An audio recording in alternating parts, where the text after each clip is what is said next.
pag-usapan po natin ito kung naging pahayag po mga kabida ngayon ni Senator Ping Lacson dito ho sa kumakalat na balita na siya daw ay kabilang dun ho sa dalawang mga senator-elect na nakipagkita kay Vice President Sara Duterte. Okay? Napaka-controversial yun, mga kabida, kasi ho, unang-una po, hindi ho dapat gawin yan ng mga senator-elect kasi sila yung magiging senator judges po mga kabida sa impeachment trial po ni VP Sara. At baka po kung malaman po ng publiko, makukompromiso yung kanilang magiging desisyon po dyan. Although alam po natin na mayroon po silang kinikilingan, ito hong mga senador, mga kabida, merong pro, merong anti, pero mas mainam kung sa kanila na lang pong sarili yon, hindi ho nila ilabas in public. Okay? Now, dito ho sa naging pahayag po ni Senator Ping, pinost po niya ito mga kabida sa kanyang Facebook account. Posted po ito May 20, 2025. Ang title ho dito mga kabida, On a Rumored Meeting with VP Sara. Ito po, babasahin ko lang po mga kabida. I have been receiving reports that I and another senator-elect in the May 2025 elections recently met with VP Sara Duterte. I vehemently deny and discuss such rumor as absolutely false and outright malicious for one simple reason only. As an elected senator who is a potential senator judge in the impeachment trial involving the Vice President, should the said trial cross over to the 20th Congress, it is the height of the impropriety to meet with her, being a respondent in the said impeachment case already transmitted to the Senate. Under normal circumstances, I find nothing wrong if newly elected senators or congressmen paid a courtesy call on the second highest official of the land, which I actually did with then VP Robredo when I won my third term in 2016. Panfilo Ping Lacson, Senator-elect. So yun yung kanyang statement po mga kabida. Okay? Itinanggi ho niya na hindi ho totoo na kabilang ho siya dun po sa sinasabi hong dalawang mga senador na nanalo po mga kabida sa katatapos lang po na eleksyon, na nakipagkita ho kay Vice President Sara Duterte, Pero meron nga akong nabasa po, patungkol ho dito sa balitang ito, mga kabida. Okay? Actually, nabasa ko po ito mga kabida kay Mr. Joe Smith Medina, isa hong political vlogger, Okay? Yung kanya hong post, posted po ito 2 days ago. Okay? Ito po, babasahin ko lang po ito mga kabida noon. Una ko pong nabasa ito sa kanya hong post 2 days ago. From a very reliable source, 2 Alyansa winners ay nangulit makipag-meet kay VP Inday Sara Duterte last night. Meaning kung 2 days ago po ito, 2 nights ago po ito, mga kabida. To explain their side and clear na they are against the impeachment. Bawal pangalanan muna. Sooner na if pwede na. Meeting lasted 1 hour. So 1 oras yung kanila hong meeting. So meaning na-consummate yung meeting kasi it lasted 1 hour eh. Okay? At ang sabi po ni Joe Smith dito, ayon sa kanyang reliable source. So reliable source talaga ito, mga kabida. Kaso lang po, hindi ho pinangalanan ho dito. Okay? Hindi ho pinangalanan dito. Nagulat na lang tayo kasi may mga pangalan ho na lumabas po sa social media. Kaya ito nga, dali-dali hong naglabas po ng statement ito hong si Ping Lacson. Okay? Mga kabida. Although yung isa, may pangalan din. Okay? Pero hayaan na lang po natin kung lalabas po itong isang senador, mga kabida, at i-deny niya itong sinasabi hong meeting kung wala hong nangyaring meeting, mga kabida. Alright?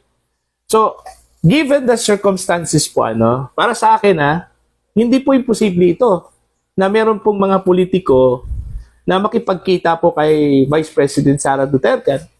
Lalong-lalo na po mga senador po makabida. Considering sa nangyari po ngayon, sa naging turnout po sa election po makabida, kung saan po ay malinaw na humina na yung endorsing power po ni Pangulong Ferdinand Bongbong Marcos. So, natural, maghahanap talaga itong mga politiko ng isang reliable at unbreakable po na politiko na pwede ho nilang sandalan po makabida, lalong-lalo na po kung meron po silang ambisyon para ho sa 2028 presidential elections. At so far, wala ho tayong nakitang unbreakable na politiko sa ngayon. Kumbaga matibay po na politiko po makabida. Ito lang pong si Vice President Sara Duterte. So natural lang po yan. Yung talunan, okay? May mga politiko na tumatalon, okay? Lalong-lalo na po pag ang barko po ay palubog na, the ship is sinking, natural pupunta talaga yan dun sa ibang barko, para ho sa kanila pong political survival. Nagkataon po yung isang barko na medyo matibay, itong barko po ni Vice President Sara Duterte, mga kabida. Okay? So hindi ho nakapagtataka yan. Okay? Gaya na sinabi po ni Senator Lacson, in normal circumstances, wala hong mali po dun. Wala hong mali dun, mga kabida. Pero given the fact that meron pong kinakaharap na impeachment trial ito hong si Vice President Sara Duterte, mga kabida, okay? Hindi ho normal yan. Kasi ho, makukulayan talaga yung kung sino man yung mga senador na nakipag-meet po kay Vice President Sara Duterte, kung totoo man yung meeting na nangyari po, mga kabida. Kasi unang-una po, kaya ng sinabi ko po kanina, ito hong mga senator-elect po natin ay mga potential impeachment court judges po ito, mga kabida, kung matutuloy ang impeachment trial. So hindi ho pwedeng makompromiso in the eyes of the public yung kanila hong magiging desisyon. Kaya nga dapat keep secret lang talaga yon. Sa kanila lang sana yon, mga kabida. Wala hong makalam po. At hindi ho pwedeng na makipagkita sila doon po sa respondent. Ito hong si Vice President Sara Duterte na kinukonsiderang respondent ho dito sa impeachment trial, mga kabida. Actually, naintindihan ko po si Senator Ping, siguro, hindi ho totoo na siya yun, Posibleng hindi totoo, na kabilang ito hong si Senator Ping Lacson doon po sa dalawang senador na nakipag-meet kay Vice President Sara Duterte. Pero posible ding totoo na meron pong meeting na nangyari sa pagitan po ni VP Sara at dalawang senator-elect. Kaso lang po, baka hindi ho itong si Senator Lacson at ito hong isa pang senador. Remember, 5 alyansa senatorial bets yung nanalo po, mga kabida, Sino-sino po itong mga senator-elect mula sa alyansa? Of course, Senator Lacson, Pia Cayetano, Tito Soto, Lito Lapid, at saka ito hong si Erwin Tulfo. Okay? So nagtinay na po ito hong si Lacson. So kung totoo po yung meeting ng dalawang senator-elect doon po kay VP Sara, so dito na lang po tayo sa 4 mamimili po, mga kabida. Ito hong si Soto, Cayetano, Lapid, at saka Tulfo. So, nasa inyo yan, mga kabida, kung sino sa kanila. Kung totoo man ito hong rumor na nakipagkita po, ito hong dalawang senator-elect doon po kay Vice President Sara Duterte, So, yun na po. Okay? Wala ho problema po doon.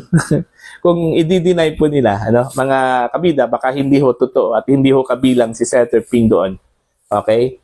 So, titingnan na lang po natin, abangan po natin sa susunod na mga araw. Baka meron pong lumabas dyan na senador na magsasabi ho na kabilang po ako, pero imposible po yan.